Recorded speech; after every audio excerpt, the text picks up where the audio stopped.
Johannon in Milwaukee, Wisconsin. Are you there? Hi. Hi. How you doing? Hi. I'm actually a theist. I was introduced by the show by a agnostic friend of mine, and I had a video I put up recently on YouTube, very unusual proof of the existence of God. I can almost guarantee you that we're not going to watch it. Well, let him explain what it is. All right, I'll go ahead and explain the concept. He doesn't agree with it outright because he has problems with it, but he thought it was a very unusual argument, and he wanted me to bring on the show to see what you guys thought about it. Unusual arguments for God. All right, let's go. Yeah. So I'm in physics, right? That's my major. Now, there's a guy, I don't know if you've heard of him, Roger Penrose. Have you heard of that name? The Emperor's New Mind? Yes, exactly. Road to reality. You're familiar with the OR hypothesis, correct? The self-collapsing wave function. Yeah, I actually kind of disagreed with a lot of the book that I was reading. I'm more of a Hofstadterian, but he's not a physicist. But I'm sort of a fan of the model of the mind that is discussed through a lot of essays in the mind's eye. All right. Well, obviously, Penrose's thesis is very controversial, but let's just take it as true for sake of argument. No. Something very unusual comes out of it when you do this. I'm sorry, but if we're going to build an argument on top of something that we're not sure is actually true or not. Yeah, let's think of it as I'll make an argument. Yeah, hypothetically. All right. Yeah, let's think of his hypothesis is ... Okay, so what are we assuming is true, first of all? Okay, let's assume that the self-collapsing wave function mechanism is the same as consciousness, all right? Orchestrated objective reduction. Okay, there's all kinds of fuzzy terms that are not going to be familiar to a bunch of people in the audience. Yeah, we've got a bunch starting with assuming that everyone knows what consciousness means. Or self-collapsing wave functions. Or should I explain the wave function concept? What? Yeah, if you want to, sure. All right, so a wave function, quantum wave function in quantum mechanics is where you have a particle, when it's not observed, it exists in a set of possible positions all at once, and it's sort of mirrored out in a wave pattern. Right. And then once you observe the wave function, and I'm not going to, there's these idiots from What the Bleep Do We Know, which are, that's pseudoscience. Yeah, but, horrible movie. You can observe it either as a mind or an inanimate piece of measuring equipment. And when you do this, what happens is that the wave function collapses and the particle only shows up in one place at a time, okay? Okay. So now, whatever the mental observation is, when we observe, we look out at the outside world, we see stuff comes down in our eyes, right? And we can make an observation of it somehow. Our senses, Our fundamental interaction. Right. Okay. Okay, so now, whatever that is physically the same as whatever it is that happens when the inanimate piece of equipment measures the wave function, right? Now, I'm not a dualist, so I'm not going to assume that there's, a matter and a mind. They're two separate things. It's all the same thing. So now, you would agree that we do when we observe things mentally. Wait. So you would agree then that mind is the sort of patterns that happen on brain waves, basically. I'm a neutral monist, actually. I'm a little unusual as this, but mind is it's a entangled mechanism in the middle of the microtubules. All right, I think we're pretty close in agreement so far. Okay, so now the observation mechanism is the same thing that is, with the inanimate piece of equipment, is the same mechanism that happens when an actual mind observes something. So now that being the case, wave function collapse can be physically equated with the process of mental observation. So now from that, if you have a self-observation, which is, we think of as consciousness, an ego or perhaps whatever, but when you have a self-observation, that would be a self-collapse of the wave function. Now, obviously, Penrose is very controversial. There's a whole lot of, people try and poke holes in various parts of it, but the gist of it is that you can then have a self-collapsing wave function, and that is equal to a self-observing wave function, which is therefore a mind, right? Okay. Okay, so that's the first part of the argument. The second part, now we're going to go step back a little bit, and we're going to go into, this is tied in with quantum gravity, but everything in the physical universe has wave functions, correct? You have anything that has energy has a wave function. Now, this includes the wave function of the whole universe.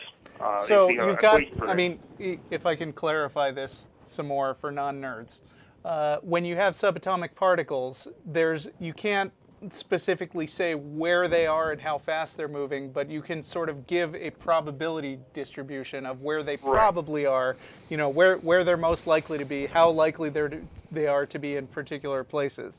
And since everybody is made of very, very small particles, there is a really small but non-zero chance that extremely unusual things can happen when you average out all those wave functions. But since there are lots and lots of particles, the most likely thing becomes more and more likely to happen.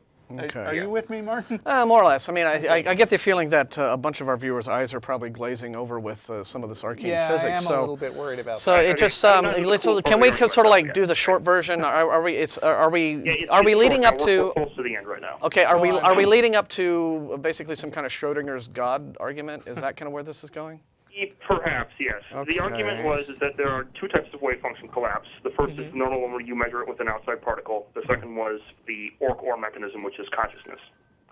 So now, we obviously can see observable stuff out in the universe, so therefore it's not all just fuzzy particle waves. So therefore, the wave function of the universe as a whole had to be collapsed. So we'll assume that some particle outside the universe bumped into it, measured it, and then collapsed it. Well, there's a problem with that statement, correct? If there's a particle outside the physical universe, then it would not be the physical universe anymore because the universe I don't is think the set of anything in quantum mechanics says anything about it having to be outside the physical universe. Well, no, I'm saying this is not normal quantum mechanics. This is quantum gravity. We're dealing with the wave function of the whole universe as a set. Okay. Yeah. I think we're drifting more and more off into hypothetical stuff that is Well, no, like this is maybe good science. This is the starting point of a whole lot of quantum gravity models. This is like a kind of an axiom they start with when they try and hack at the model rather than, maybe this string theory or. I'm just worrying that this is incomprehensible to the vast majority here's a problem of our viewers. that I'm anticipating with this, which is that as you get more and more into things that arguments for God tend to take the form that, something is true and it couldn't be true without a God existing, and therefore there must be a God. But as we get more and more into sort of hypothetical, abstract cutting edge physics that nobody is absolutely sure about, the idea that so and so is true and therefore forces a God to exist. Okay. Doesn't apply anymore. I mean, you wind up having to say. It's still hypothetically you're saying. So you wind up having to say this is probably true. I will comment that the concept of the wave function of the universe is not that controversial. That's just like a kind of universally given with quantum gravity. Yeah, and the idea that there needs to be something outside the universe. My argument is that such a wave function exists. Yeah, and while this is all certainly interesting to speculate upon, like I said, for physics guys late at night, when it's one of those where ultimately I don't think that it is that you're even talking in a realm that is the least bit relevant to people who are practicing believers, right? Believers in God, Christians, active churchgoers, just your people at the tea parties, whoever, just Sunday go to meeting folks. When they think of the God they believe in, they're not thinking in terms of, this whole notion of self-collapsing wave functions this really isn't the core of what's going on in actual religious belief. So while it's fascinating as some sort of intellectual abstruse exercise and thought experiments, it really doesn't get to the core of what real believers believe in, why they believe in it, and how it affects culture. Another thing that seems to come out is that at the end of these kind of really abstruse, scientific sounding arguments, what you wind up with is now we have this thing and we'll call it God. But it doesn't really, but calling something a God doesn't really capture the full concept that most people have in mind when they say there is a God. When they talk about like whether there's a heaven and a hell, whether it answers prayers, whether things you do sexually are bad to it. If you can just take things and label them God, like you could say, there's a particle outside the universe and I'll call it God. But that's not really more interesting than saying my cup is God. Yeah, and again, to most believers, I think that an argument like this ultimately would feel very hollow to them, because to them God is not just some sort of a quantum particle doing quantum stuff, right? It's a big man who and he loves me, and he sent his son for me, and it's all very anthropomorphized and personal. And while we may dismiss that as silly and mythical and what have you, and a bunch of fables, that really is what's going on in the mind of actual believers. Right. That's the concept of God they take seriously. Well, I mentioned at I'm just put this in my video. This is just a generic God I'm arguing for. This could be. I'm personally a panentheist, which is a little bit different than pantheism. Okay. The universe is within the mind of God, so it's compatible with. But the argument I give itself is compatible. It could be either pantheism, deism, pantheism. I mean, you could kind of modify it from there into sort of a so a religious, emanationist based. I guess I'm less interested in how you get to some kind of scientific rationalization that there is a God, as knowing what you believe and why you believe it. As basically, what is the thing that you're calling God? Can you detail what its properties are? What is it like? It's the wave function of the universe. It's self-collapsing. Okay, so, well, let's say that I believe in the wave function of the universe, and I'll let you label it God. So what? Oh, yeah. I mean, so then, how have we learned anything new about the universe by sticking this three-letter word on it?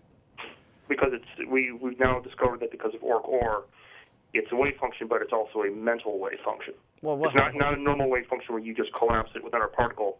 Because there are no particles outside the universe, it has to be a self-collapsed wave function, which Penrose points out as a mind. Right, but if I decided not to call it God, but instead I decided to call it Herman, am I losing any information from that? No.